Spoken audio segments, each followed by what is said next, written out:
Hi hello నమస్తే welcome back to my channel. అందరికీ good morning. ఈరోజైతే మార్నింగ్ టు ఈవినింగ్ రొటీన్ అయితే మీతో అయితే షేర్ చేసుకుంటాను.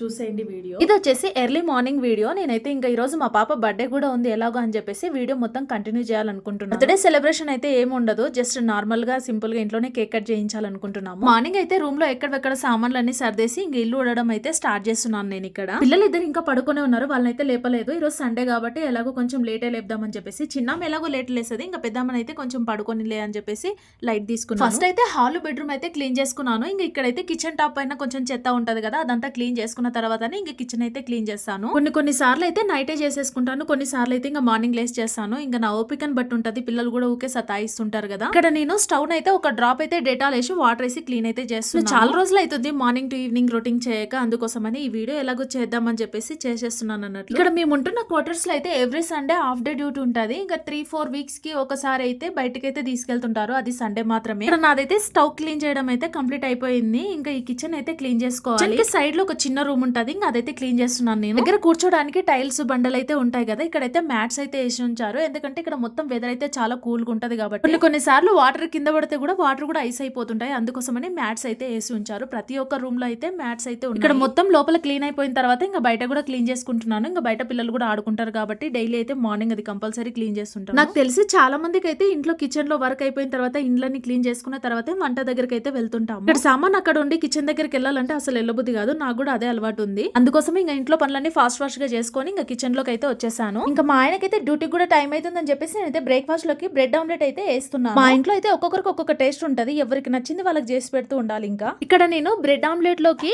పచ్చిమిర్చి, టమాటా, ఆనియన్, పెప్పర్ పౌడర్, ధనియా పౌడర్ అయితే వేసి చేస్తున్నాను. టేస్ట్ చాలా బాగుంటది, ఒకసారి ట్రై చేసి చూడండి. పిల్లలు వేసి సతాయించకుండా పనులన్నీ ఫాస్ట్ గా వాళ్ళు లేచే లోపే చేసేసుకుంటున్నారు. ఇక్కడ 1 ట్రే ఎగ్స్ వచ్చేసి 300 రూపీస్ అంట. మన సైడ్ అయితే చాలా తక్కువ ఉంటది, 200-180 అలా ఉంటది కదా. ప్లేస్ కి వచ్చిన తర్వాత ఆ వాతావరణానికి మనం కూడా అలవాటు పడిపోవాలి. ఎంత రేట్ ఉన్నా సరే మనమైతే కొనక తప్పదు, తినక తప్పదు కాబట్టి. నా ముందున ఈ విండోస్ ని ఓపెన్ చేసుకోవాలనిపిస్తుంది చాలా సార్లు, కానీ అందులో నుంచి ఏం వస్తాయో తెలియదు, డైరెక్ట్ ఓపెన్ ఉన్నాయి. వంట చేసేటప్పుడు మాక్సిమం కిచెన్ విండోస్ అయితే ఓపెన్ చేసి ఉంచుతాం కదా, ఇక్కడ నాకు ఆ ఛాన్స్ అయితే లేదు. ఓపెన్ చేస్తే డైరెక్ట్ ఓపెన్ అవుతుంది, మన డోర్ ఓపెన్ అయినట్టు. నేను బ్రెడ్ ఆమ్లెట్ ఎప్పుడు వేసినా సరే మా ఆయన కోసం అయితే ఇలాగే వేస్తుంటాను. ఈ విధంగా కాకుండా ఇంకా కొత్తగా ఏ విధంగా వేయాలో నాకైతే కామెంట్ చేసి చెప్పండి. మొత్తానికి బ్రెడ్ ఆమ్లెట్ వేయడం అయితే రెడీ అయిపోయింది. ఇంకా మా ఆయన కూడా టైం అవుతుందని చెప్పేసి చెప్తున్నాడు. ఇక్కడ నేను మార్నింగ్ టైం కి లేచి చేసి పెడితేనే కదా తను తిని వెళ్ళి ప్రశాంతంగా డ్యూటీ అయితే చేసుకోగలరు. మా ఆయనకు బ్రేక్ఫాస్ట్ చేసేయడం అయిపోయింది. ఇంకా మా పాప కూడా నన్ను పిలుస్తుంది లేచి. చిన్న పాప లేచింది, ఇంకా మా పెద్ద పాప అయితే ఇంకా నిద్రలోనే ఉంది. ఇంకా తను లేవలేదు. మార్నింగ్ లేచినప్పుడే పిల్లలకు గుడ్ మార్నింగ్ చెప్పడం అలవాటు నాకైతే. మనం నవ్వుకుంటూ వాళ్ళని రిసీవ్ చేసుకుంటే వాళ్ళు నవ్వుకుంటూ ఉంటారు హ్యాపీగా. ఇంకా మనం సీరియస్ గా అవుతే వాళ్ళు కూడా సీరియస్ గా ఉంటారు కదా. ఇంకా లేచినప్పుడు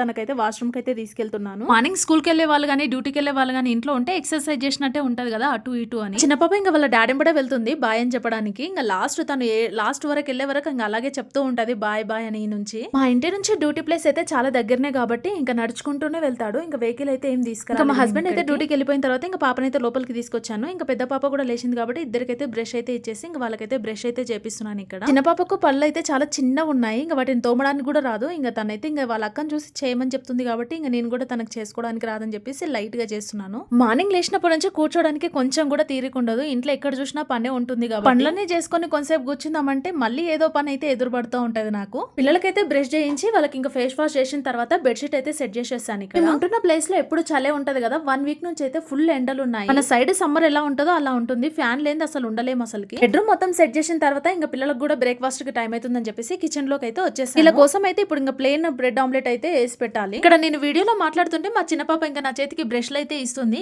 ఇలా డిస్టర్బ్ చేస్తూ ఉంటారు నన్ను. వంట చేసేటప్పుడు కిచెన్ రూమ్ లోకి అయితే పిల్లల్ని రానియను, ఇంకా అప్పుడప్పుడు ఇంకా మా చిన్న పాప ఇలాగే వస్తుంది. ఎంతకని చెప్తాను చెప్పండి, ప్రతిసారి చెప్పే వరకు వాళ్ళకు కూడా విసుకోస్ ఉంటది, అట్లానే ఇంకా నేను లైట్ తీసుకు పిల్లల కోసం ప్లేన్ బ్రెడ్ ఆమ్లెట్ చేయడానికి నేనైతే ఉప్పు కారం మాత్రమే యూజ్ చేస్తున్నాను. ఇక్కడ ఎక్కువగా స్పైసీ ఉన్న ఆనియన్స్ ఉన్నా కూడా వాళ్ళైతే తినలేరు, అందుకోసమే లైట్ గా కారం వేసి అయితే చేస్తున్నాను. ఫుడ్ మీద విరక్తి వచ్చేటట్టు కాకుండా పిల్లలకి ఎలా ఇష్టమో అలా చేసి పెడితేనే పిల్లలు హ్యాపీగా తింటారు. ఇక్కడైతే పెద్ద పాపకు 2 బ్రెడ్ ఆమ్లెట్స్ అయితే వేసి చిన్న పాపకు 1 బ్రెడ్ ఆమ్లెట్ అయితే వేసి ఇచ్చాను. ఇంకా వాళ్ళైతే హ్యాపీగా తిన్నారు. వాళ్ళకి ఇంకా తినిపించిన తర్వాత నేనైతే ఇంకా చపాతి అయితే చేసుకుందాం అనుకుంటున్నాను. నాకు ఇంకా బ్రెడ్ ఆమ్లెట్ పైన ఇంట్రెస్ట్ లేదు. ఇక్కడైతే ఇంకా 2 చపాతీలు అయితే చేసేసుకుని తిందామని చెప్పేసి ఇంకా నాకైతే ఇంట్రెస్ట్ లేక 1 చపాతీ తిని ఇంకొకటి అయితే అట్లాగే అలాగే పెట్టేశాను. ఇంకా తిన్నెంబడే పిల్లలకైతే స్నానాలు చేయించాలని చెప్పేసి వాటర్ కూడా గరం పెట్టేశాను కాబట్టి ఇంకా వాళ్ళకైతే స్నానాలు అయితే చేయించాలి. నేను తినేటప్పటికి టైం వచ్చేసి 11 అవుతుంది. ఇంకా మళ్ళీ పిల్లలకు స్నానాలు చేయించి ఇంకా వాళ్ళని రెడీ చేసి మళ్ళీ మా ఆయన లంచ్ కూడా వచ్చేస్తాడు కాబట్టి లంచ్ కూడా ప్రిపేర్ చేయాలని చెప్పేసి ఇంకా ఫాస్ట్ గా అయితే పని అయితే చేసేసుకుంటున్నాను. ఈ రోజు ఇంకా మా పాప బర్త్డే కూడా కాబట్టి తన కోసం అయితే స్పెషల్ గా స్వీట్ కూడా చేయాలి. ఇంకా వీడియో మాత్రం కంటిన్యూ చేయండి స్కిప్ చేయకుండా. పిల్లలకైతే స్నానాలు అయితే చేయించి వాళ్ళని అయితే రెడీ చేసేసాను. ఇంకా ఆమె కోసం అయితే స్పెషల్ గా కీర్ అయితే చేశాను. ఇక్కడ నేను 2 మిల్క్ ప్యాకెట్స్ అయితే తీసుకొని నేనైతే కీర్ అయితే చేశాను. చాలా బాగా వచ్చింది, టేస్ట్ కూడా చాలా బాగుంది. ఈ సేమియా పాయసం అనేది ఇలా లూజ్ గా ఉంటేనే తాగడానికి చాలా బాగుంటది. పిల్లలు కూడా ఇలా చేస్తేనే ఇష్టపడతారు తాగడానికి. మా ఆయన అయితే ఇంకా జున్ను కోసం అయితే ఇవన్నీ ఐటమ్స్ అయితే క్యాంటీన్ నుంచే తీసుకొచ్చాడు. చాక్లెట్స్ అవన్నీ ఇంకా బర్త్డే కదా అని చెప్పేసి తన కోసమే తినే ఐటమ్స్ తీసుకొచ్చాడు. సండే హాఫ్ డే అని చెప్పాను కదా, ఇంకా హాఫ్ డే అయితే డ్యూటీకి వెళ్ళేసి వచ్చి ఇంకా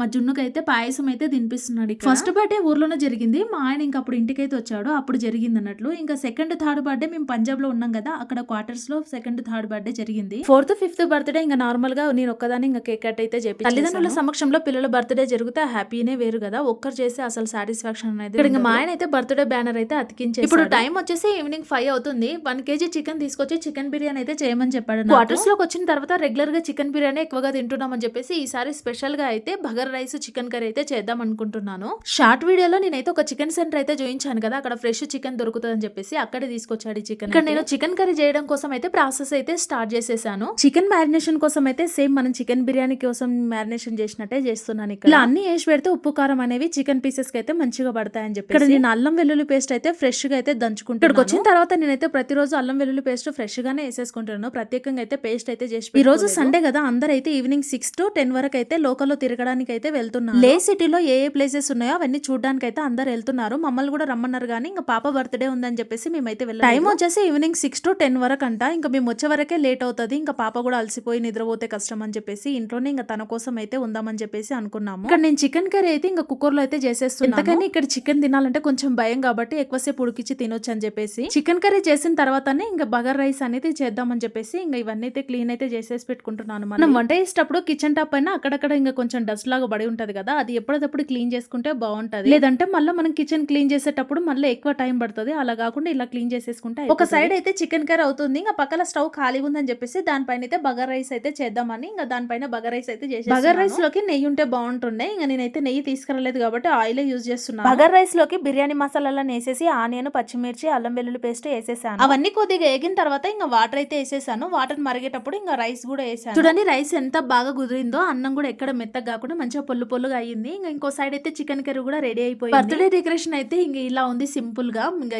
జస్ట్ పాప సంతోషం కోసమే మేము చేస్తున్నది. ఫస్ట్ సెకండ్ బర్త్డే అంటే గ్రాండ్ గా చేయొచ్చు కానీ ఇంకా పెద్దగా అవుతుంది కదా, ఇంకా నార్మల్ గా తన కోసం కేక్ తెప్పించి కేక్ కట్ చేయాలనుకుంటున్నాం. అందులో చిన్న స్టూల్ ఉండే దానిపైన ఇంకా క్లాత్ పరిచి దానిపైన కేక్ అయితే సైడ్ ఉన్నంత మంచిగా ఇక్కడైతే కేక్ అస్సలు లేదు.